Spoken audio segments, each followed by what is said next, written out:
Congress party ఒక జాతీయ party, Congress party scrutiny ఉన్న పార్టీ. కాంగ్రెస్ పార్టీ ఇలాంటివి చేస్తుంది అని నేను అనుకోను. రాజశేఖర రెడ్డి గారు ముఖ్యమంత్రిగా ఉన్నప్పుడు కూడా ఇలాంటి ఫోన్ ట్యాపింగ్ ఎక్కడా జరగలేదు. ఇప్పుడు జరుగుతున్నాయి. కేసీఆర్ గారు చేస్తున్నారు, రేవంత్ రెడ్డి గారు ముఖ్యమంత్రిగా ఉన్నారు కాబట్టే ఇది బయటకు వచ్చింది. కేసీఆర్ గారే గెలిచి కేసీఆర్ గారి అధికారంలో ఉంటుంటే ఇది ఎప్పటికీ బయటకు వచ్చేది కాదు. ఒక మాట చెప్తున్నాను, నేను నా ఇంటికి వచ్చి నా ఆడియోను నాకే వినిపిస్తుంటే నాకెంత అవమానంగా ఉండాలి. కానీ ఆ రోజు నేను ఏం చేయలేకపోయాను. కారణం ఏమిటంటే ఒకవైపేమో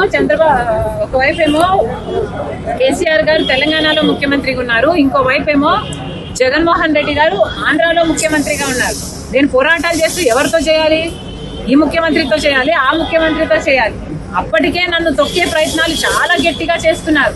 నేను ఎదగకూడదు అన్న ప్రయత్నాలు, నా పాదయాత్ర అయితేనేమి, నా పొలిటికల్ జర్నీ అయితేనేమి, నా ఉన్న ఇబ్బందులు అయితేనేమి, దేవర్ టూ మెనీ.